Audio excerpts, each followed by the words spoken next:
आवाज ना आए।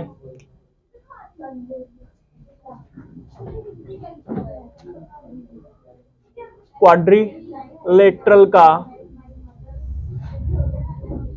जो क्वेश्चन नंबर है सेकंड, 8.1 का क्वेश्चन है हमारा सेकंड क्वेश्चन में कहा गया है if the diagonals of a parallelogram are equal. किसी पैरेललोग्राम के डायगोनल्स क्या हैं? इक्वल हैं। पैरेललोग्राम बनाते हैं,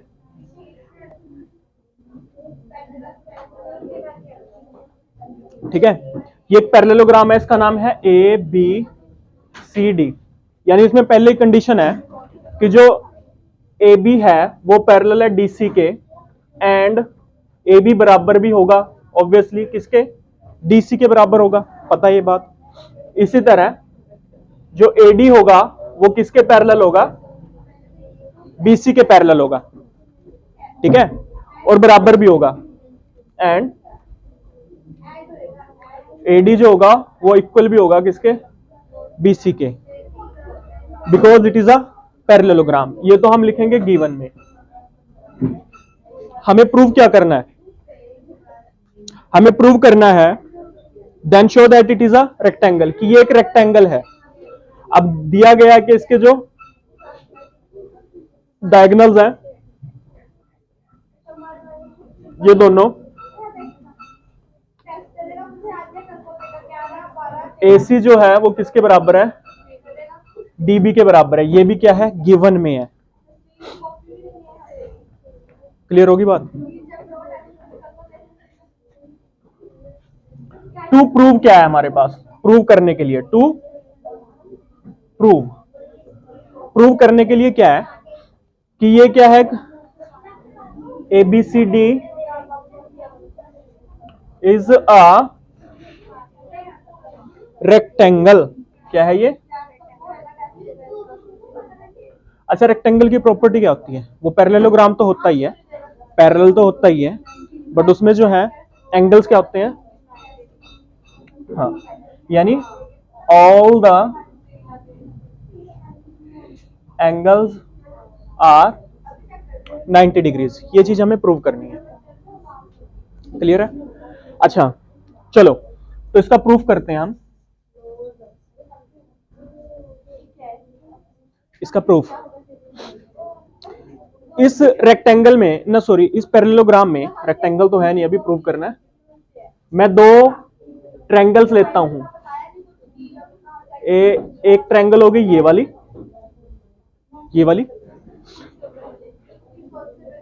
टेकिंग ट्रायंगल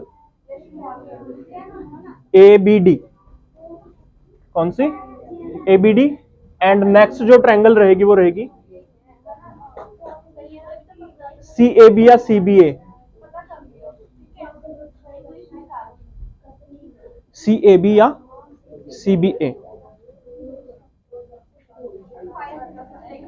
ये दो ट्रायंगल्स ली, ठीक है।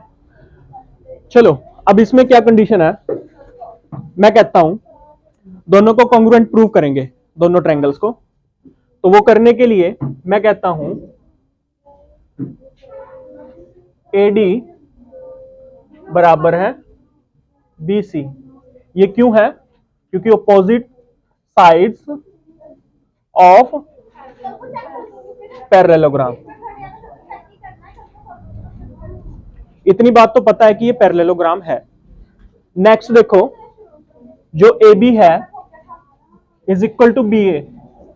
ये क्या है? Common side. ये है कॉमन साइड, समझ आ गई? अब जो थर्ड पॉइंट रहेगा उसमें क्या होगा? हमें गिवन है कि जो AC है, जो डायगोनल है वो क्या है? इक्वल है।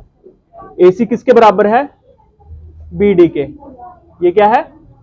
गिवन है। देखो AC और DB क्या है? बराबर। DB या BD एक ही बात होती है। क्लियर होगी बात? तो इसमें लगा ट्रिपलेस रूल ऑफ कॉन्ग्रुएंसी,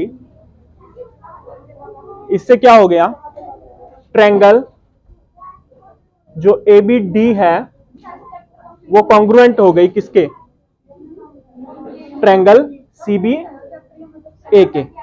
बात समझ आ गई इतनी? किसी का डाउट हो भाई यहां तक? नहीं है तो मैं कहूंगा फिर सीपीसीटी रूल से, बाय सीपीसीटी रूल, जो एंगल ए है वो किसके बराबर हो गया, एंगल बी के बराबर हो गया ना भाई। सीपीसीटी रूल से जो ये एंगल है वो किसके बराबर हो गया, इस एंगल से। ठीक है, बात समझ में आ गई? हमें एक प्रॉपर्टी पता है,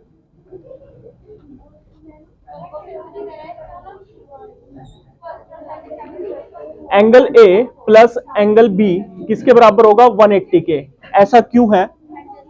हाँ, adjacent angles of parallelogram. Parallelogram के क्या है, ये एडजेसेंट एंगल्स हैं। तो ठीक है, तो इक्वेशन जो हमारी ये है, इस इक्वेशन को नाम देता हूं मैं 1 एंड इसको नाम देता हूं मैं इक्वेशन 2। तो फ्रॉम 1 एंड 2, एक और दो से मैं क्या बोल सकता हूं भाई, ए की वैल्यू ये पुट कर दूंगा यहां पे, है ना। तो ए की वैल्यू क्या है, बी, तो इसकी जगह में क्या पुट कर दूंगा, angle B plus angle B, ये किसके बराबर हो जाएगा, 180 डिग्रीज के। यहां देखो, आवाज ना करो। तो angle B plus angle B 180 के बराबर हो गया, यानी 2 इंटू एंगल बी किसके बराबर हो गया, 180 डिग्रीज के, यानी angle B will be equal to 180 degrees divided by 2। तो यहां से आया हमारे पास 90 डिग्रीज। तो एंगल बी जो कि बराबर है एंगल ए के, वो किसके बराबर आ गया, 90 डिग्रीज के। अगर ये एंगल बी 90 आ गया तो डी भी कितना होगा, 90। अपोजिट एंगल्स क्या होते हैं, इक्वल। एंगल ए हाँ किसके बराबर होगा, एंगल सी के 90 degree, and angle B will be equal to angle D जो कि हो गया 90 degree. Hence all the angles of parallelogram ABCD are right angles. So it is a rectangle. अगर इसके सभी एंगल 90 डिग्री के हो गए तो ये क्या हो गया, एक रेक्टेंगल हो गया। क्लियर है?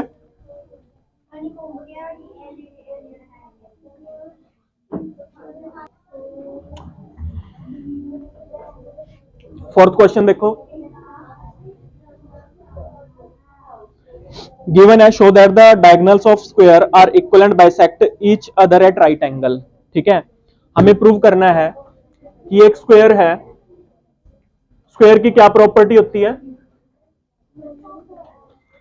स्क्वायर की क्या प्रॉपर्टी होती है, स्क्वायर की प्रॉपर्टी होती है कि ये सभी लाइंस क्या होती हैं, equal, and all the angles are, ये सभी एंगल्स क्या है, 90 डिग्रीज। मैं इसको भी वही लेता हूं ए बी सी डी। अब इसके बनाते हैं डायगोनल। एक डायगोनल हो गया D B and second will be A C. ठीक है, अच्छा ये प्रूव करना है, मान लो ये पॉइंट ओ पे कट करते हैं, ठीक, हमें प्रूव करना है कि ये राइट एंगल पे कट करते हैं एक तो, ठीक है, और दूसरा एक दूसरे को बाइसेक्ट करते हैं। बाइसेक्ट का मतलब कि जो O is the mid point of AC as well as DB। O जो है वो किसका मिड पॉइंट है, AC का और DB का। ठीक है, तो यहां पे सबसे पहले लिखेंगे गिवन। गिवन में क्या है हमारे पास,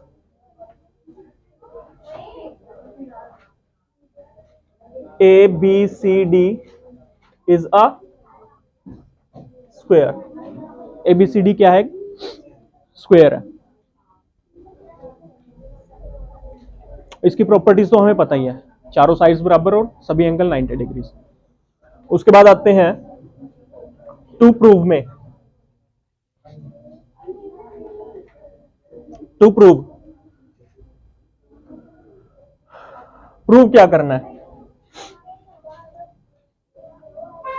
हमें प्रूव करना है कि AC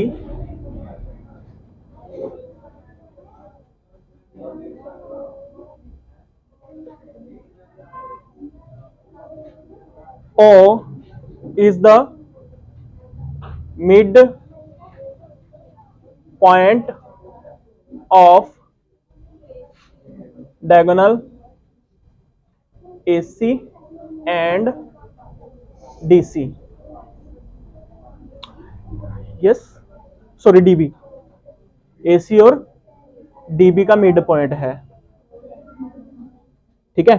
और दूसरा, ये फर्स्ट चीज होगी। दूसरा हमें क्या प्रूव करना है?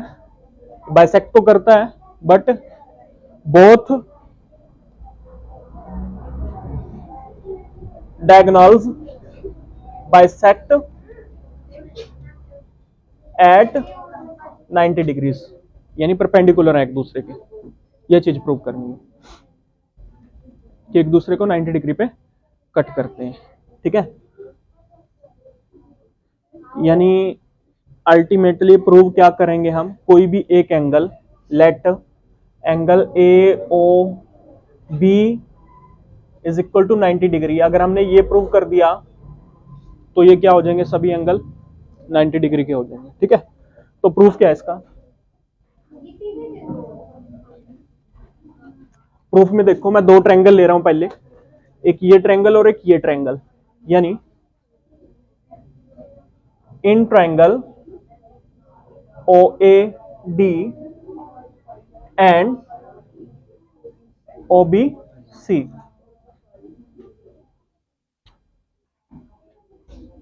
कौन सी दो ट्रायंगल्स हैं? OAD and triangle OBC। OBC ये वाली ट्रायंगल हो गई और OAD ये वाली ट्रायंगल हो गई, ठीक है। अब इसमें मैं कहूंगा angle AOD is equal to angle BOC। क्यों? वर्टिकली, हाँ, ऑपोजिट एंगल्स हैं ये दोनों, सही है। दूसरा मैं बोलूंगा AD is equal to BC। क्यों? Two sides of a square.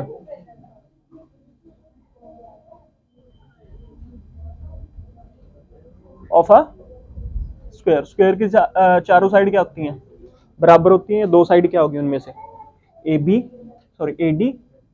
And BC, ये भी इक्वल होगी। बात समझ आई यहां तक? अब जो थर्ड चीज है, हमें पता है कि जो ये जो AD है वो BC के पैरेलल है। स्क्वायर में यही तो होता है, ऑपोजिट साइड इक्वल और पैरेलल तो होती हैं। तो ये जो एंगल है इसका क्या हो जाएगा? Alternate.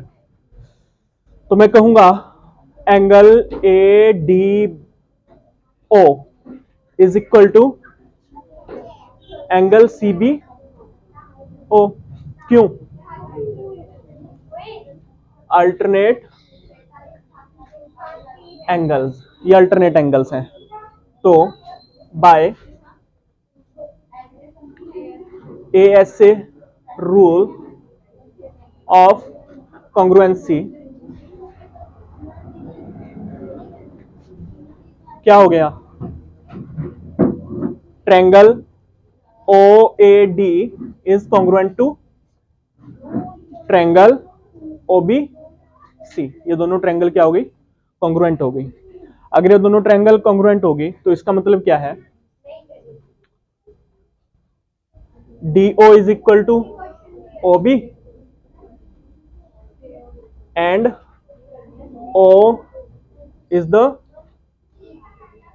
Mid point of,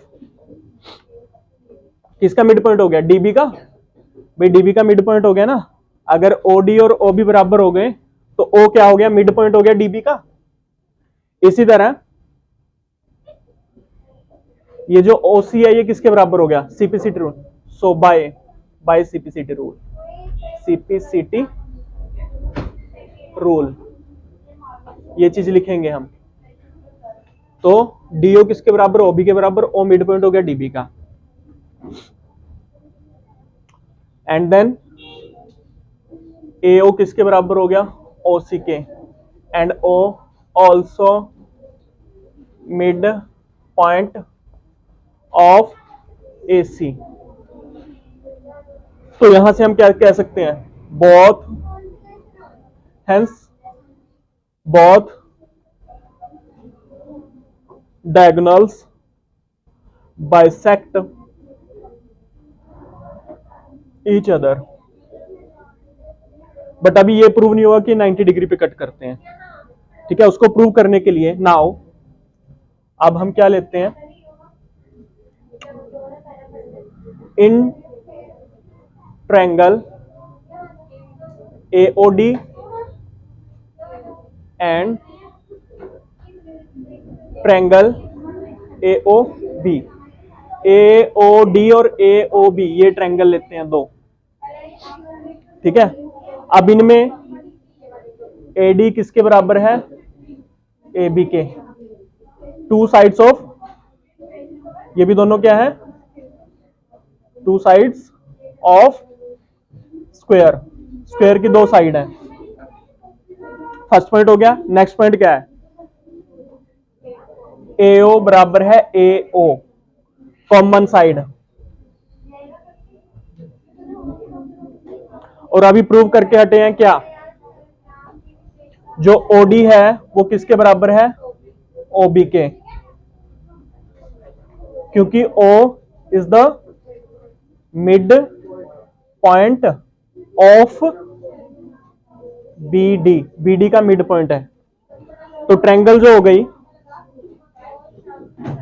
so triangle AOD congruent हो गई किसके, ट्रायंगल AOB के। तो CPCT रूल से बाय CPCT रूल में क्या कहूंगा, जो एंगल AOD है वो किसके बराबर है, एंगल AOB के। और हमें पता है, इसको इक्वेशन 1 मान लो। हमें एक और चीज पता है कि angle AOD plus angle AOB, देखो AOD प्लस AOB ये क्या बना रहे हैं, एक लीनियर पेयर बना रहे हैं। ये किसके बराबर होगा, 180 डिग्रीज के। क्यों, लीनियर पेयर ऑफ एंगल्स, ठीक। अब मैं AOD को रिप्लेस कर सकता हूं AOB से, तो AOB आ जाएगा, इसकी जगह भी क्या आ जाएगा, AOB, क्योंकि दोनों बराबर है। तो AOB प्लस AOB किसके बराबर आएगा, 180 डिग्रीज के। 2AOB किसके बराबर आएगा, 180 डिग्रीज के। AOB is equal to 180 divided by 2 यानी 90 डिग्रीज। तो एंगल AOB इज 90 डिग्रीज। तो इसी तरह एंगल, तो अगर एक ही एंगल 90 डिग्री हो गया, इसका मतलब क्या होगा, जो AB है, सॉरी AC है, परपेंडिकुलर हो गया किसके, BD के, ठीक है। तो इसका मतलब वो बाइसेक्ट करते हैं, हेंस क्या हो गया, both diagonals bisect each other at right angle. एक दूसरे को कैसे बाइसेक्ट करते हैं, 90 डिग्री पे बाइसेक्ट करते हैं। ये रहा तुम्हारा क्वेश्चन।